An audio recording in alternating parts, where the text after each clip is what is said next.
Hello friends, welcome to my YouTube channel pharmacological study of drug.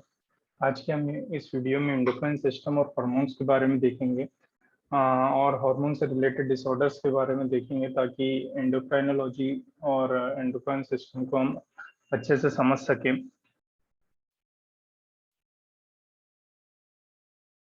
तो हम देखते हैं introduction of endocrine system. Endocrine system होता क्या है? A network of gland in your body that make the hormones and that help cell talk to each other। मतलब glands का एक नेटवर्क होता है जो कि हमारी बॉडी में प्रेजेंट होता है और हार्मोन्स को बनाता है, और वो क्या करते हैं? हेल्प करते हैं to talk to each other. They are responsible for almost every cell, organ and function in your body। ये रिस्पॉन्सिबल होते हैं सभी सेल्स के लिए, ऑर्गन्स के लिए, फंक्शंस के और फंक्शंस इन योर बॉडी, मतलब जो फंक्शंस होते हैं हमारी बॉडी में, फिजियोलॉजिकल फंक्शंस, उसके लिए। ग्लैंड्स क्या होती है? Glands is an organ that make and put out the hormone in your body. ये एक ऑर्गन्स होते हैं, ऑर्गन क्या है जो कि हार्मोन्स को बनाते हैं और हमारी बॉडी में पुट करते हैं या रिलीज करते हैं या सीक्रेट करते हैं। This is a specific job. यह एक तरह की स्पेसिफिक जॉब है जिसमें स्पेसिफिक रोल प्ले होता है, क्योंकि इसमें हर एक हार्मोन जो होता है वो अपना एक इम्पोर्टेंट रोल प्ले करता है और हमारी बॉडी की फिजियोलॉजिकल फंक्शनिंग को मेंटेन करता है। जैसा कि डायग्राम में देख रहे हैं, ये different type of glands are present in our body to maintain our endocrine system and play the physiological function in our body। Glands are mainly two types। दो प्रकार की ग्रंथियां होती है, ग्लैंड होती है। First endocrine and second exocrine. तो endocrine और एक्सोक्राइन ग्लैंड्स क्या होती है?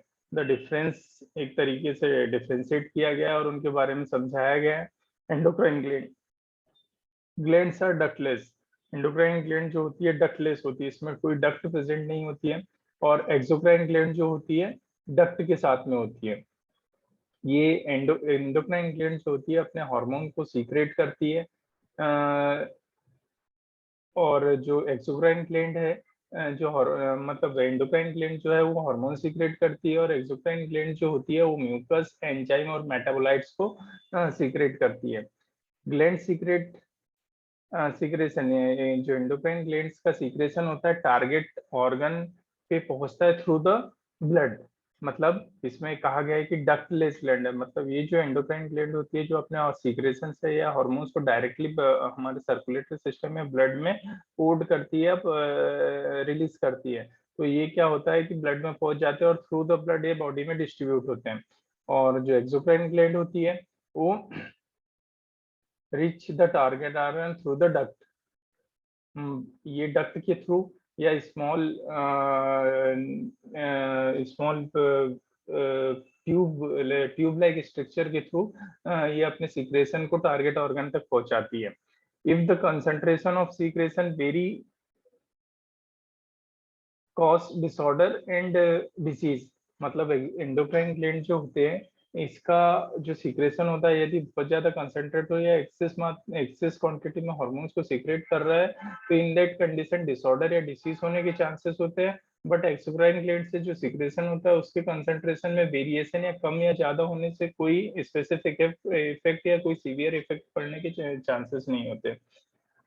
एंडोक्राइन ग्लैंड जो होते हैं इसकी वर्किंग थोड़ी कॉम्प्लेक्स होती है और एक्सोक्राइन ग्लैंड्स की जो वर्किंग होती है सिंपल होती है। Glands like endocrine glands like hypo pituitary gland, thyroid gland, parathyroid gland, adrenal gland और पीनियल ग्लैंड।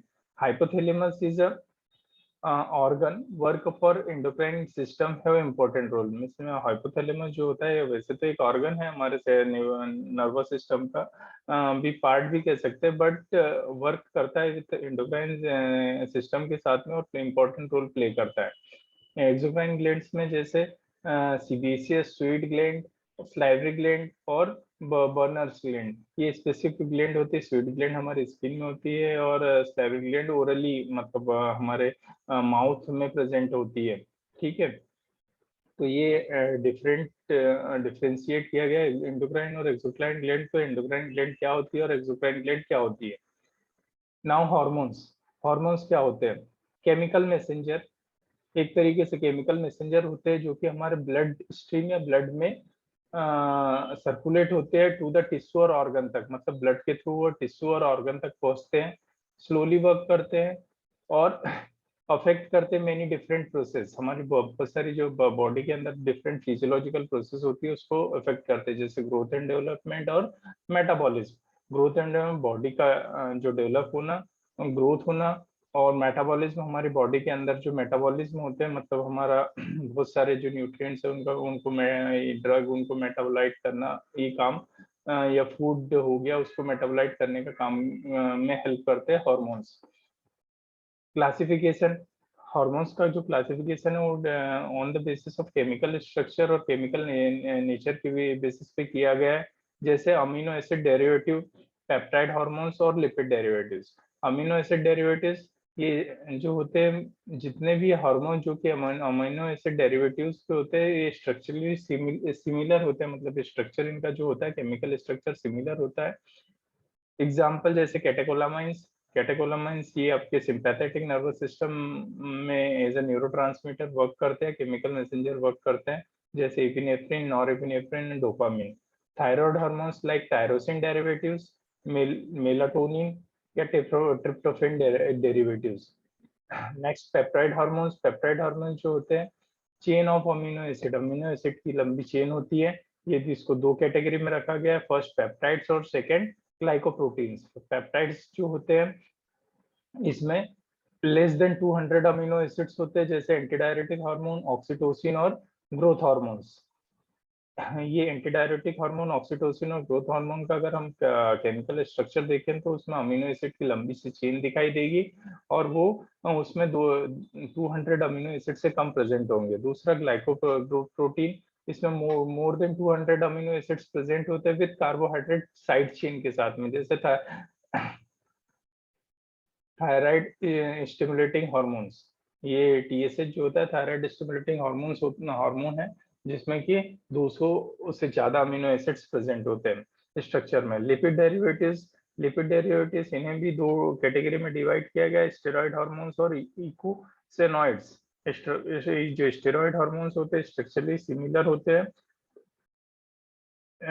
और बेस्ड सिग्नेचर और कोलेस्ट्रॉल, बेस्ड ऑन कोलेस्ट्रॉल के बेसिस पे इसको डिवाइड किया गया है। एग्जांपल्स दिए हुए हैं जैसे एंड्रोजेंस, एस्ट्रोजेंस और कैल्सिट्रॉल्स। इकोसेनॉइड्स ये जो होते हैं अपने अरेचिडोनिक एसिड जो प्रेजेंट होता है, जैसे जो कि सर्कुलेट नहीं होता है, और ये ऑटोकाइन और पैराकाइन, मतलब हमारे ऑटोकाइन और पैराकाइन सिस्टम में ही प्रेजेंट होता है, जैसे आपका leukotrienes, leukocytes, coordinate inflammation, prostaglandin from mast cell, coordinate local activities, smooth muscles contraction and clotting.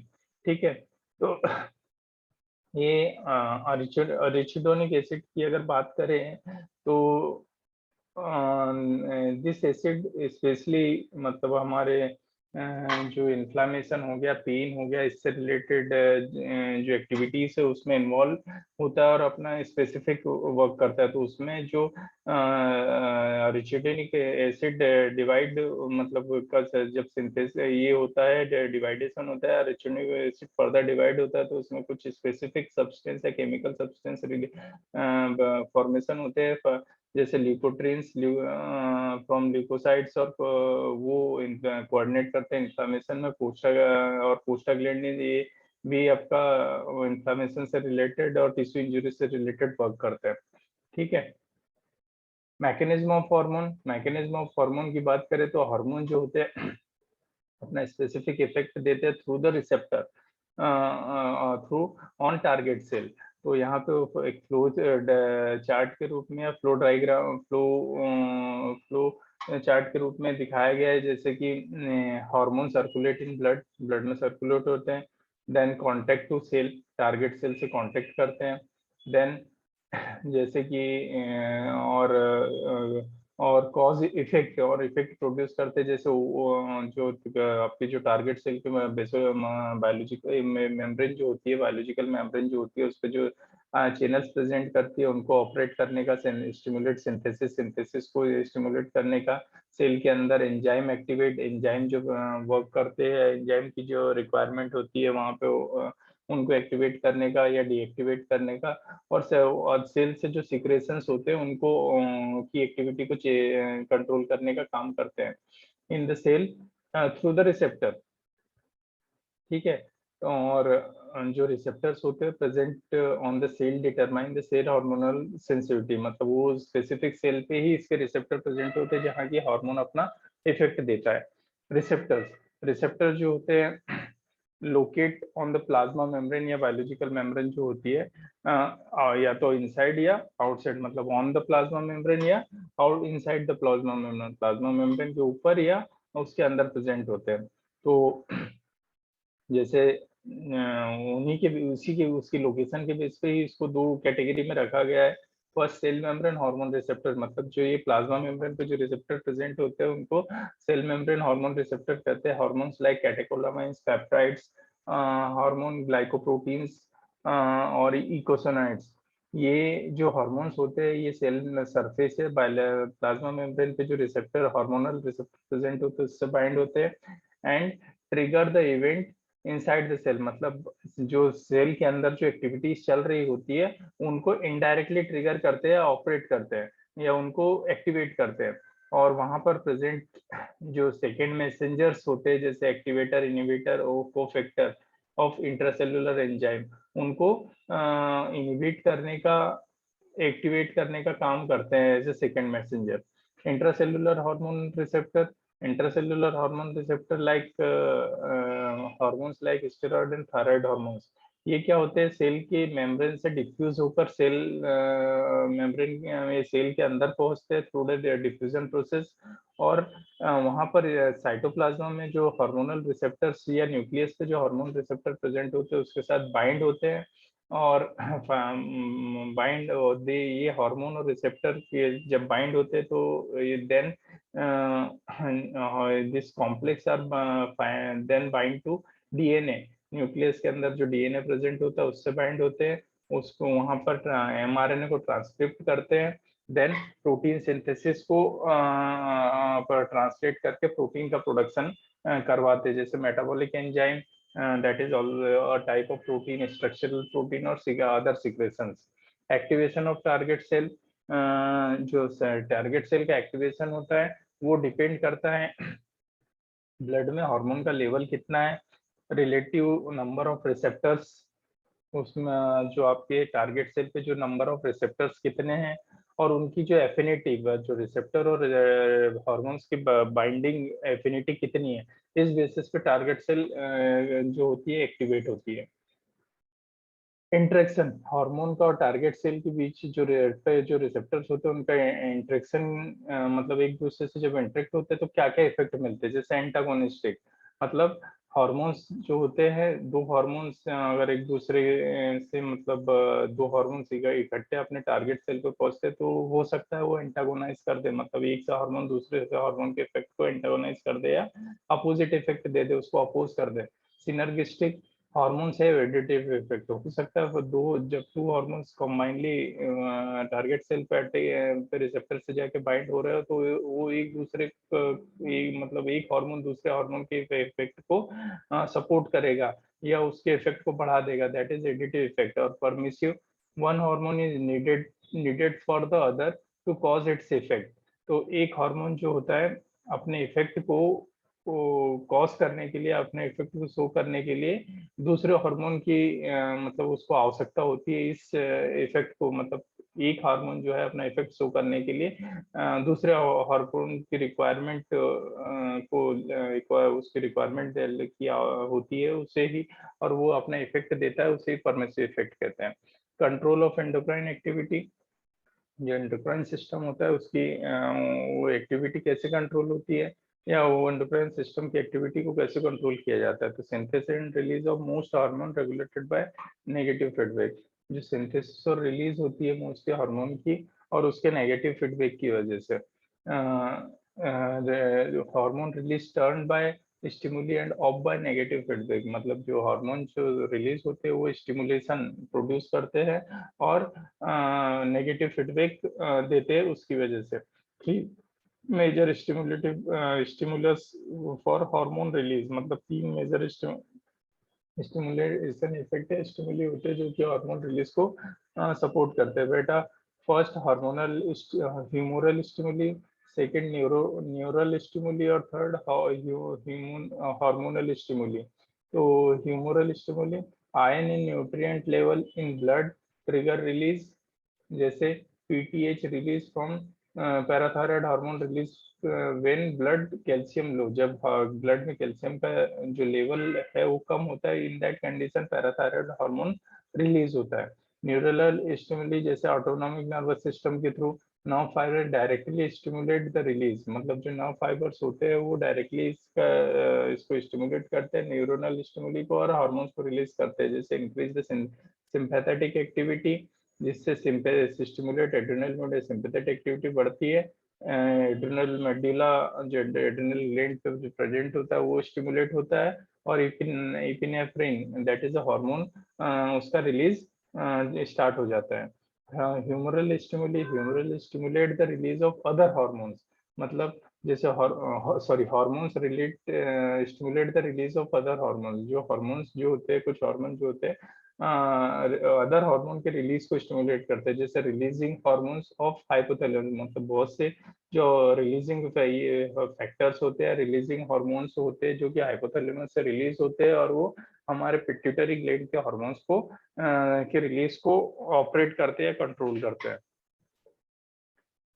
Hormones of endocrine glands, hormones of endocrine glands में हम देखें तो या तो उनके सीक्रेशंस को देखें तो फर्स्ट आपका हाइपोथैलेमस, हाइपोथैलेमस अपन पहले डिस्कस कर चुके हैं। Hypothalamus that is organ connect your endocrine system with nervous system, मतलब जो हाइपोथैलेमस है एक नर्वस सिस्टम का पार्ट है जो कि एंडोक्राइन सिस्टम को नर्वस सिस्टम से कनेक्ट करता है और इसका जो मेन वर्क होता है वो पिट्यूटरी ग्लैंड को इंस्ट्रक्ट करता है फॉर स्टार्ट और स्टॉप मेकिंग हार्मोन, मतलब पिट्यूटरी ग्लैंड को हार्मोन्स को रिलीज करने के लिए और हार्मोन्स को रिलीज को रोकने के लिए इंस्ट्रक्शन प्रोवाइड करता है। The organ secrete regulating hormones, और ये जो ऑर्गन है वो सीक्रेट करते हैं रेगुलेटिंग हार्मोन, जैसे एंटी डायरेटिक हार्मोन। ये हार्मोन्स की लिस्ट दी गई है टेबल में और उसके फंक्शन दिए हैं। एंटी डायरेटिक हार्मोन ये इंक्रीज करता है absorption required water in blood by kidney, मतलब ये वाटर के एब्जॉर्प्शन को बढ़ाता है इन ब्लड में by kidney.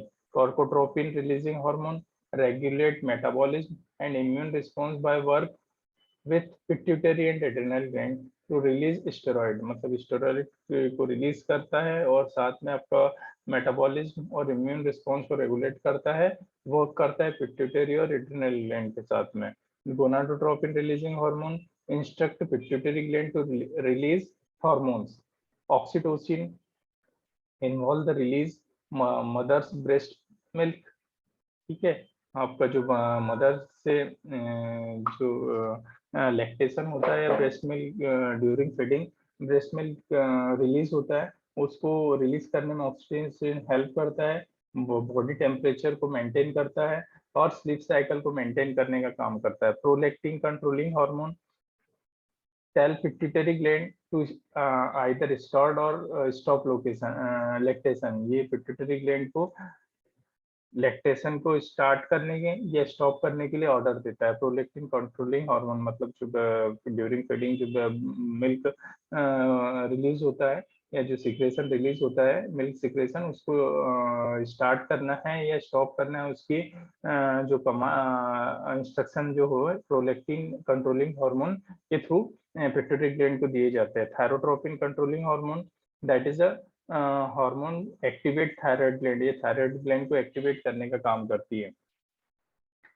Hormones of endo sorry next gland जो है पिट्यूटरी ग्लैंड, मतलब जो हार्मोन्स ऑफ एंडोक्राइन ग्लैंड्स हम देख रहे हैं उसमें नेक्स्ट पिट्यूटरी ग्लैंड से जो हार्मोन्स रिलीज होते हैं और उनका क्या फंक्शंस होता है। Pituitary gland, this is the master gland of our endocrine system.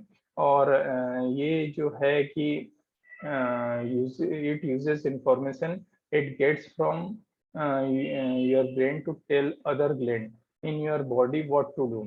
मतलब ये ब्रेन और इंफॉर्मेशंस को गेट करता है ब्रेन से थ्रू, और अदर ग्लैंड को भी इंस्ट्रक्शन देता है हमारी बॉडी के कि वो तुम्हें क्या करना है।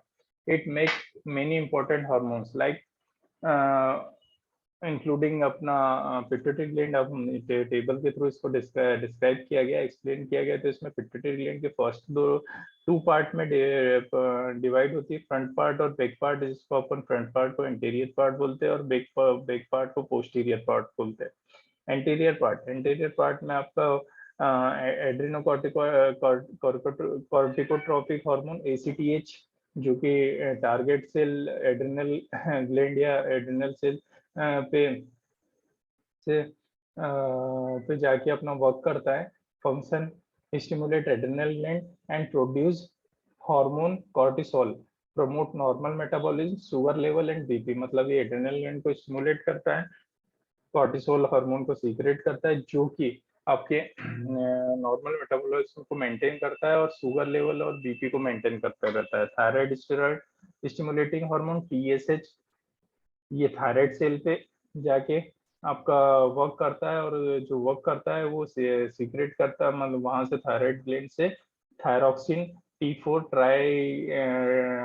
थायरोट्रोपिन TSH और triiodothyronine T3, that is a hormones release from thyroid gland, उसको रिलीज करवाने का काम करता है, जो कि कंट्रोल करते हैं हार्ट रेट, बॉडी टेम्परेचर और मेटाबॉलिज्म को। नेक्स्ट जो हार्मोन है LH और FSH। LH ल्यूटिनाइजिंग हार्मोन और फोलिकल स्टिमुलेटिंग हार्मोन। ओवरीज और टेस्टिस से ओवरीज फीमेल से ल्यूटिनाइजिंग हार्मोन और फोलिकल स्टिमुलेटिंग हार्मोन टेस्टिस से रिलीज होते हैं। तो control reproduction of sexual characteristic by produce ये luteinising hormone follicle both ovaries और टेस्टिस से रिलीज होते हैं। इनका जो काम होता है control the production of sexual characteristic by produce oestrogen and progesterone from ovaries और टेस्टोस्टेरोन फ्रॉम टेस्टिस। मतलब रिप्रोडक्शन को कंट्रोल और सेक्सुअल कैरेक्टरिस्टिक को कंट्रोल करना through the secretion estrogen, progesterone from ovaries और testosterone from testes। Prolactin breast cell पे work करता है और ब्रेस्ट मिल्क जो रिलीज होता है उसको स्टिमुलेट करने का काम करता है। ग्रोथ हार्मोन सभी सेल पे वर्क करता है और इसेंशियल इसकी आवश्यकता जो होती है normal rate of growth, maintain muscles, bone mass and हमारे बोन जो है उनको डेवलप करने का, उनको उनकी ग्रोथ करवाने का काम, और फैट में डिस्ट्रीब्यूशन, फैट को डिस्ट्रीब्यूट करने का काम। नेक्स्ट पोस्टीरियर बैक पार्ट, मतलब एंटीरियर पार्ट से जो या फ्रंट पार्ट से जो हार्मोन्स रिलीज हो रहे थे उनका बारे में, उनके क्या क्या फंक्शन है वो देखें। अब नेक्स्ट है पोस्टीरियर ये बैक पार्ट। इससे हार्मोन सीक्रेट होते हैं। फर्स्ट एंटी डायरेटिक हार्मोन या वेसोप्रेसिन, जो कि किडनी की सेल्स या किडनी पे वर्क करता है और कंट्रोल करता है body fluid and mineral level को। मतलब हमारे जो बॉडी फ्लूइड मतलब हमारे ब्लड में जो फ्लूइड्स होते हैं उनको उनकी जो रिक्वायरमेंट है उस हिसाब से उसे मेंटेन करता है। साथ में जो आयंस होते हैं, मिनरल लेवल्स होते हैं, उसको मेंटेन करने का काम करता है। ऑक्सीटोसिन यूटेरस एंड ब्रेस्ट दोनों पे अपना इफेक्ट प्रोड्यूस करता है। यूटेरस पे यूटेराइन कॉन्ट्रैक्शन को मेंटेन करने का काम करता है और ब्रेस्ट पे मिल्क इजेक्शन या लैक्टेशन का पे इफेक्ट या लैक्टेशन को सपोर्ट करने का काम करता है, सपोर्ट या इनिबिट करने का काम करता है। वैसे तो सपोर्ट करने का काम करता है, ठीक है। नेक्स्ट आपका pineal gland, pituitary gland, pineal gland ये जो है एक हार्मोन या केमिकल रिलीज करते हैं जिसे मेलाटोनिन कहते हैं। ये बॉडी को हेल्प करता है get ready to go to sleep, मतलब बॉडी को स्लीप रेडी करता है फॉर गो टू स्लीप, मतलब सोने जाने के लिए। ठीक है, पीनियल ग्लैंड ये प्रेजेंट होती है हमारे हाइपोथैलेमस के पास में, एक स्मॉल सा पार्ट होता है, ठीक है, जिसको ब्रेन स्टेम भी, ब्रेन स्टेम का भी पार्ट बोल सकते हैं। ठीक है, उससे सीक्रेट उस वहां पे प्रेजेंट होती है और उसी से सीक्रेट होता है मेलाटोनिन, जिसका काम होता है मेंटेन द स्लीप या get ready to body for go to sleep. Thyroid gland जो होती है ये में जो हार्मोन्स बनाती है और रिलीज करती है वो है, तो पहला thyroid hormone T4 T3। T4 जिसे हम थायरोक्सिन बोलते हैं और T3 ट्राईआइडोथायरोनिन बोलते हैं, which control the growth and metabolism and also produce the hormone calcitonin. ठीक है, ये एक हमारे ग्रोथ और मेटाबॉलिज्म को मेंटेन कंट्रोल करता है और कैल्सिटोनिन हार्मोन को प्रोड्यूस करने का काम करता है, जो कंट्रीब्यूट करता है बोन स्ट्रेंथ में by helping calcium to incorporate into the bone. Calcitonin का काम ये है कि बोन स्ट्रेंथ को मेंटेन करना बाय हेल्पिंग कैल्शियम को हेल्प करके और इनकॉर्पोरेट करते हैं इनटू द बोन में, बोन के अंदर। Parathyroid gland, this is a set of 4 small gland, ये जो होती है 4 स्मॉल ग्लैंड्स का सेट होता है बिहाइंड योर थायराइड के पीछे। They play important role in bone health and control the level of calcium and phosphorus, मतलब बोन हेल्थ को मेंटेन करने में इसका इम्पोर्टेंट रोल प्ले होता है और कैल्शियम और फॉस्फोरस को मेंटेन करता है। नेक्स्ट है आपका thymus gland. This gland make white blood cell. Thymus gland का काम जो होता है वो डब्ल्यूबीसी को बनाने का काम करता है, जिससे कि हम डब्ल्यूबीसी को हमारी जो आर्मी ऑफ आवर बॉडी भी बोलते हैं, ये या टी लिम्फोसाइट भी कहते हैं। इनका काम जो होता है fight with infection and are crucial as child immune system develop, मतलब और बच्चों में इम्यून सिस्टम डेवलप करने का। The thymus start to sink after puberty, मतलब थाइमस जो होता है अपना डिवाइडेशन या अपने आप को डेवलप करने का काम आफ्टर प्यूबर्टी के बाद में करता है। एड्रेनल ग्लैंड जो होती है इसको fight and flight making fight and flight hormone भी वो वाली ग्लैंड कहते हैं, मतलब ये वो ग्लैंड है जो कि ऐसे हार्मोन्स बनाती है जो कि फाइट एंड फ्लाइट में यूज होते हैं, जैसे adrenaline also called epinephrine. This two glands also make hormone called corticosteroids. ये जो ग्लैंड्स मतलब एड्रेनल ग्लैंड दो पेयर्स में होती है, और मतलब जो भी हार्मोन जैसे एड्रेनलिन और अदर जो हार्मोन्स बनाती हैं उसको कॉर्टिकोस्टेरॉइड्स बोलते हैं। They affect your metabolism, heart rate, oxygen intake, blood flow, sexual function and among other things मतलब ये पर्टिकुलर फंक्शंस है जो कि को अफेक्ट करता है ये एड्रेनल ग्लैंड से होने वाले से ये सीक्रेशन है corticosteroid hormones. Pancreas, this organ जो है पैंक्रियास, हमने सुना होगा पैंक्रियास का नाम पहले भी, that is a part of digestive system और also into endocrine system, मतलब एंडोक्राइन सिस्टम का भी पार्ट है, वैसे तो मेनली डाइजेस्टिव सिस्टम का पार्ट है, लेकिन ये endocrine as endocrine system part of endocrine system भी काम करता है। It make digestive enzyme to break down the food, मतलब ये एंजाइम्स को बनाता है जो कि फूड को ब्रेक डाउन करने का काम करता है, जैसे इंसुलिन और ग्लूकागोन। इंसुलिन और ग्लूकागोन ये हार्मोन्स को रिलीज करता है जो कि हमारे ब्लड शुगर लेवल को ब्लड में कंट्रोल करने का काम करता है। अब एंडोक्राइन सिस्टम डिसऑर्डर्स के बारे में अगर देखें तो डिफरेंट हार्मोन्स के साथ में डिफरेंट लैकिंग, डिफिशियंसी और एक्सेस की वजह से मतलब डिफरेंट प्रॉब्लम्स होती है, जैसे एक्रोमेगली। पिट्यूटरी ग्लैंड अगर अपने से जो सिक्रेशंस हो रहा है वो अगर बहुत आवश्यकता से ज्यादा हो तो इन दैट कंडीशन हमारी बॉन्स जो होती है आवश्यकता से ज्यादा बढ़ जाती है, उसको हम एक्रोमेगली कहते हैं।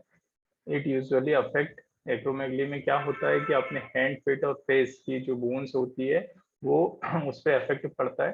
ठीक है, और ये मोस्टली मिडिल एज में स्टार्ट होता है adrenal insufficiency, adrenal gland sufficient उससे जो होने वाला सीक्रेशन है हार्मोन को सीक्रेट नहीं कर पाती है, नहीं बना पाती है, जैसे कोर्टिसोल विच कंट्रोल स्ट्रेस, जो कि स्ट्रेस को मेंटेन करते हैं। कसिंग डिसीज, बॉडी, हमारे अंदर जो बॉडी है में जो ACTH एड्रेनोकॉर्टिकोस्टेरॉइड कॉर्टिकोट्रॉपिक हार्मोन जो कि पिट्यूटरी ग्लैंड से सीक्रेट होता है, वो बहुत ज्यादा आवश्यकता से अधिक बनता है। इसकी वजह से कसिंग्स डिसीज होती है, इसमें वेट गेन होता है, स्ट्रेच मार्क्स आते हैं, bruises easily at first, then get weakened muscles bones possibly develop hump on your upper back. Hyperthyroidism, thyroid gland जब अपने सीक्रेशंस को आवश्यकता से अधिक मतलब आवश्यकता जितनी नीड है उससे ज्यादा अगर रिलीज कर रही है, इन दैट कंडीशन हाइपोथायरॉयडिज्म होता है, और वो थायराइड जो होता है ओवर एक्टिव हो जाता है उस कंडीशन में। तो इसमें जो होता है आपके सारे सिस्टम्स जो होते हैं फास्टली रन करने लेते हैं,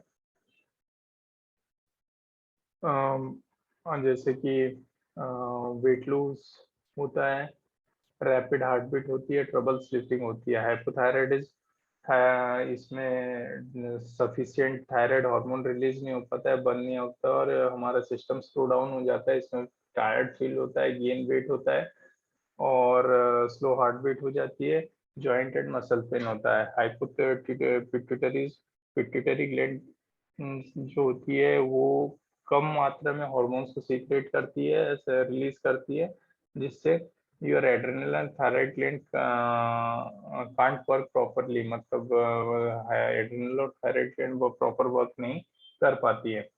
उसके बाद में multiple endocrine neoplasia, group of disorder that affect the endocrine system है। बहुत सारे डिसऑर्डर पे जो एक ग्रुप ऑफ डिसऑर्डर्स होता है जो एंडोक्राइन सिस्टम को अफेक्ट करते हैं, जैसे इसकी वजह से ट्यूमर कॉज हो सकता है, एटलीस्ट टू, ये ट्यूमर की वजह से हो सकता है एटलीस्ट टू एंडोक्राइन ग्लैंड और इन अदर ग्लैंड ऑर्गन्स और tissue. Polycystic ovary syndrome, an imbalance of reproductive hormone can cause your ovaries to either make an egg or not release it।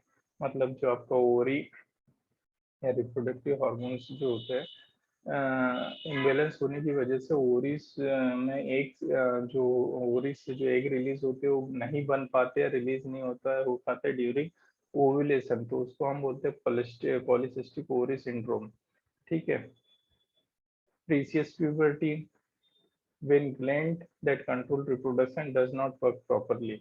ये जो कि रिप्रोडक्शन को control करने वाली glands जो होती है प्रॉपरली काम नहीं कर पाती है, तो इस कंडीशन में जो किड्स स्टार्ट प्यूबर्टी एबनॉर्मली, मतलब किड्स में जो प्यूबर्टी स्टार्ट होती है एबनॉर्मली हो जाती है, around 8 in girl and 9 in boys. मतलब 8 ईयर की एज में गर्ल्स में और 9 ईयर की एज में बॉयज में। तो ये अगर प्रॉब्लम होती है तो इसको हम प्रिकॉशियस प्यूबर्टी बोलते हैं। ठीक है। All the disorder of hormones related, इनको अंडरस्टैंड करने के लिए, इसके रिलेटेड जो ट्रीटमेंट है उसको समझने के लिए, जो द मेडिसिन रिक्वायर्ड होती है, हार्मोनल मेडिसिन रिक्वायर्ड होती है, उसको रिलेटेड स्टडी को ही हम एंडोक्राइनोलॉजी कहते हैं। Thank you friends, this is the endocrine system। यदि आप, if you like this video, please like and share।